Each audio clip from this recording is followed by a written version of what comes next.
Good morning, everybody. Good morning from Glasgow to those who are online. Welcome to day 2 of Ports and Climate Change Adaptation, brought to you by Peel Ports, Maritime UK, the British Ports Association and UK Major Ports Group.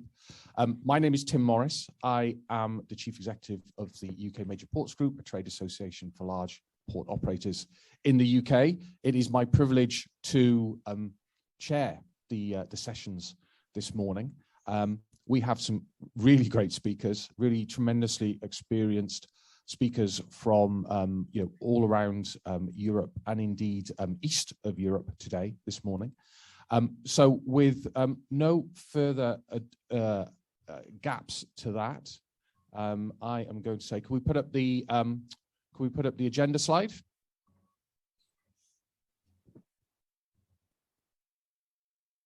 Wonderful. So what we're going to do is we're going to get straight into the speakers in a moment. The plan for each session is we run through each of the speakers will do about 15 minutes each. If you have questions, and we hope that you do, please save them to the end of each session, and then we'll throw it open for questions either online or in the room. So without further delay, I will hand it over to our keynote presenter for session 1, and we're delighted to be joined by Robin Mortimer, Chief Executive of the Port of London Authority and also Vice Chair of Maritime UK, the sort of umbrella trade association for maritime bodies here in the UK. Robin, the stage is yours. Thanks very much, Tim. I guess I don't need the speaker for those in the room, the microphone for those in the room, but do I for those online? I should. Okay, fine. I'll stick with it then. Morning, everybody. Thanks very much for the invitation to speak this morning on the subject of climate change adaptation. The subject matter is obviously the sort of practical side of how we adapt to climate change. And I'm going to talk a bit about what we've done in the Port of London over the last 10 years to put in place plans and preparations for climate change and the risks of it. But before I do that, I just wanted to say a bit about sort of my experience and background on the subject of climate change adaptation, which is one that I've been sort of personally working on now for 15 years. And before joining the Port of London Authority, I was in working in the UK government in the Department of Environment, Food and Rural Affairs. And back in 2006, I was privileged enough to be leading the team which designed the UK Climate Change Act. And very late in the process of the Climate Change Act, which is mostly, as you'll know, about setting long-term targets for the UK to decarbonise, which is now translated into the net zero target under the Act, and setting up the Committee on Climate Change. There was an amendment put down in the House of Lords to the Climate Change Bill, as it was then, to set up a national adaptation programme and to require organisations to produce plans and to set in place the whole sort of system of reporting on climate change risk assessment. And it was just an interesting reflection as I came into this event, thinking that part of the reaction to that amendment that was put down in the Lords at that point was an anxiety in government that this was sending totally the wrong signal. That if we started talking about climate change adaptation and impacts, that it would be seen as a signal of not taking climate change mitigation seriously. And therefore, there was a big debate about, well, was this the right thing to do? Should we be talking at all about climate change adaptation? And it just struck me that that's not very long ago. It doesn't seem that long ago to me anyway, probably does to one or two younger members of the audience, but that's 15 years ago. And here we are now, and it is completely unthinkable that we wouldn't take both adaptation and mitigation equally seriously. And both are on the agenda in a way which they weren't a very, very short time ago.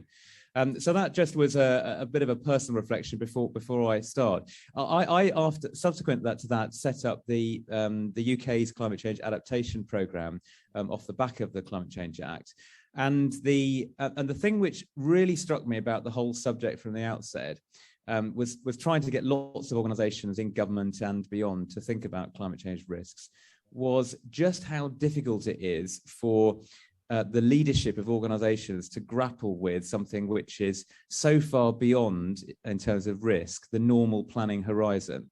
And typically in government, I mean, in government, you're lucky actually to sort of plan more than a year ahead. I shouldn't say that, but it's often true. And of course, it's also true sometimes in the private sector, isn't it? That actually you focus very much on, the budget for the year ahead, the 3-year plan, and then the 10-year plan that you look at the annual away day. The back end of that is sort of, a little bit vague, and that's okay. And of course, this subject requires thought process about what might happen in 5, 10, 15, 20, 50 years. And that's just really, really hard. And I think that's the background to really how we've approached it in the port, bringing that sort of perspective into it. So that's just a little bit of sort of personal background, really. But I'm going to talk now about the subject I've been asked to talk about, which is the London experience. If I can move the slide on. No, doesn't seem to work. Can you flick that on from there? Thanks very much. Perfect. So the organisation, the Port of London Authority, that I joined in 2014, had sort of started working on climate change adaptation around 2009, as a result of the requirement in the Climate Change Act, in fact, for organisations to produce climate change plans. And over the last decade, that's sort of evolved and improved and gradually been refined. And my sort of perspective on it, in terms of what's needed, the kind of essential ingredients to make an organisation do climate change planning and think about climate change risks, are really 4 simple elements. And I've sort of summed them up as top-down commitment. In other words, you need the organisation collectively.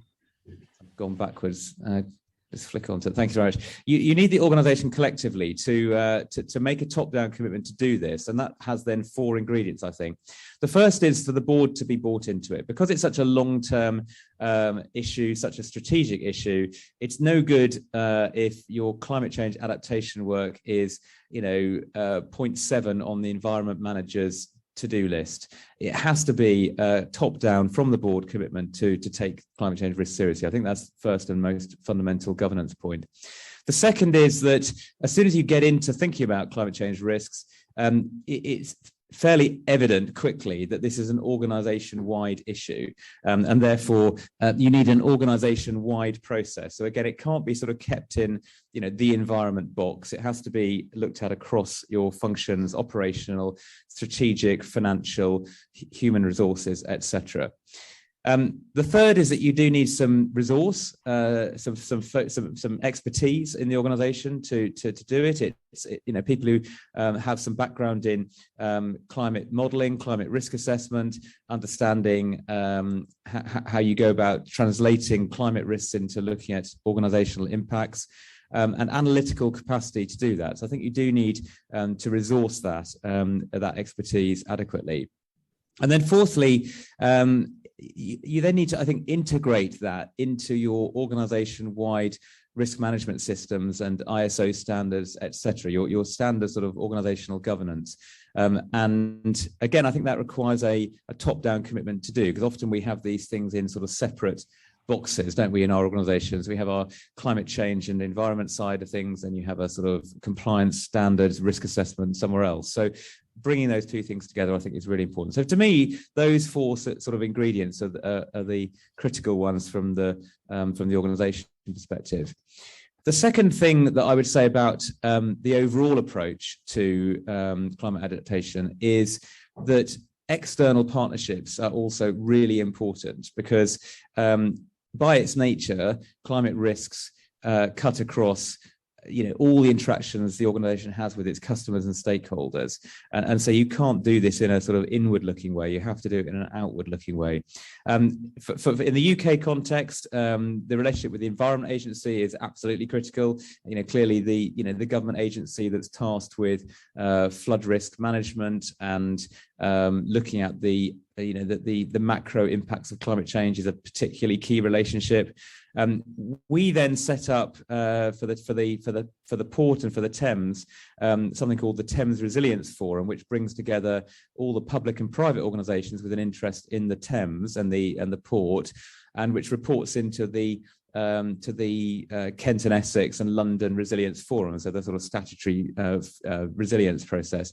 But we had to sort of set up something slightly bespoke because our geography doesn't quite match with the geography of the county councils, because the Thames is sort of long and thin as a corridor, and so we had to sort of set up our own separate resilience forum. And then we have to integrate all of that into our wider stakeholder communication. So in exactly the same way as we need to integrate it into risk management systems, it just needs to become a normal part of our way in which we communicate. Go to the next slide, please. Thanks. Sound like Chris Whitty if I'm not careful there. Next slide, please. So just a little bit more about the nuts and bolts then of the process. So that was really just a kind of governance wide how it needs to work. How do we actually go about doing it? So these graphics are from the published PLA climate change risk plan and process, which is on the website, and there's a sort of very short version which these graphics are drawn from. So there's really sort of three basic steps to the process which we've been through, and these have been refined each time we've done it. So we've had 3 rounds of producing a plan, the first in 2011, updated in 2016, and then updated again and published in early 2021. So this is our sort of 3rd iteration. And the first one is the simple to describe but not simple to do assessment of the climate risks. So you'll see from the graphic, essentially what that means is just looking at the climate projections. So the little embedded graph there on the top right are the UK climate projections from the latest iteration, which look at temperature increases and precipitation events and so on. And the first thing to do is to sort of select which of the risk pathways you wish to focus on. So obviously, for those of you who are sort of deeply involved in this, there's the projections come with all sorts of different scenarios depending on what the globe does on mitigation, and therefore how much risk you want to plan for. And a decision needs to be made as an organisation about whether you're sort of planning for the absolute worst case scenario, the high emission scenario and the high impact scenarios. Do you plan for the middle scenario or do you plan for low scenario? And I think it's fair to say most organisations would typically plan for the UK climate central scenario, albeit in some areas taking the high-end forecasts as an outward bound of risk. Most obviously in relation to sea level rise and storm surge, where obviously if you are at that top end of the risk profile, it can be fairly catastrophic, and therefore you'll need to look at the extreme risk as well as the central scenario.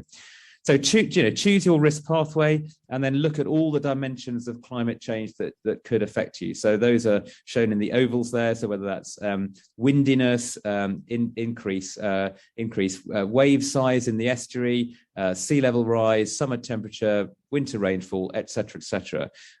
Now that might sound sort of stating the very, very obvious, look at the climate risk, but of course, depending on the nature of your organization, not all of those will be as relevant to you. As a pilotage authority, the waviness and the wind factors and the fog in the North Sea are particularly important for us. There are other organisations, fog is probably not such a significant issue. So obviously you do need to look at which dimensions are most relevant to you as an organisation. So that's step one, analysing the potential climate impacts that are facing you over the next. In our case, we looked out to 2050 as a sort of realistic time frame. Next one, please. Thanks very much. So step two, taking those sort of basic climate impacts and looking at what impact they may then have upon your organization.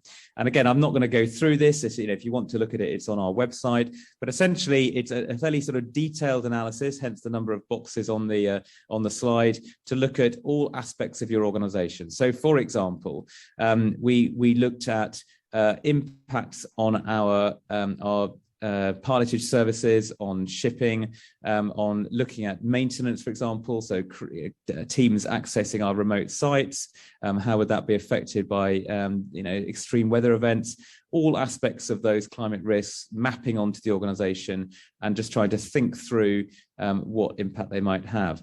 Now, I don't think there's not really a sort of science to this, in the sense that the process for this really is the people who know about this stuff sitting in a room together and saying, okay, so what if we have 5 days of extreme heat? How is that going to affect your team, your operation? Some of it is just basically getting people to think about it. It's not applying an algorithm or a modeling or a particular sort of sophisticated technique. It's just sitting down and working out how would that affect us. I guess the thing to say about it is it's quite time intensive. You have to do that across a whole organization for all teams and get people to focus on it, and then come out with a set of potential impacts. Next one, please. And then finally, having done that, the next an important stage is obviously to work out, well, what would we do about it? Now, I think this is where it gets quite interesting and complicated because, of course, in most cases, there's not an immediate action.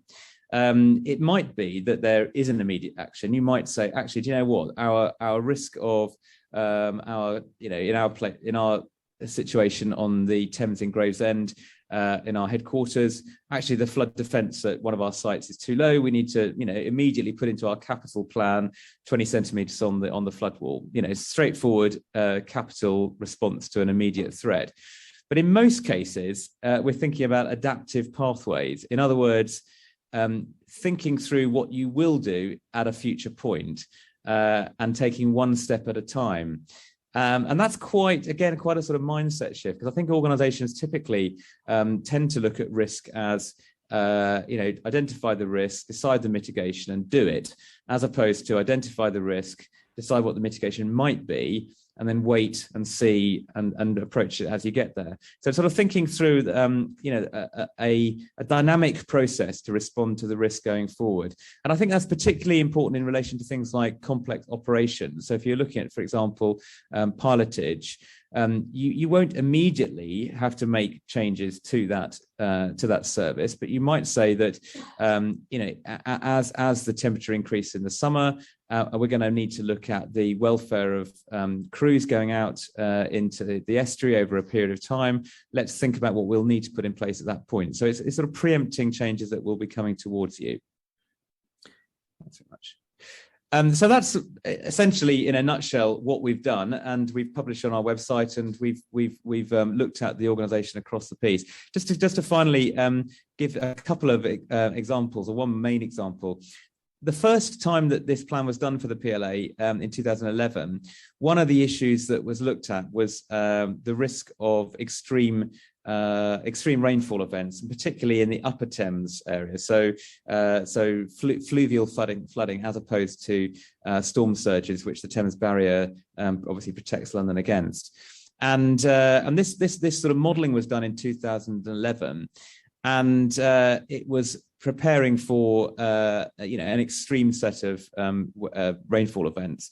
And we did indeed have them. So the first slide shows normal low winter flows over Teddington Weir, which is the upper end of our jurisdiction in West London.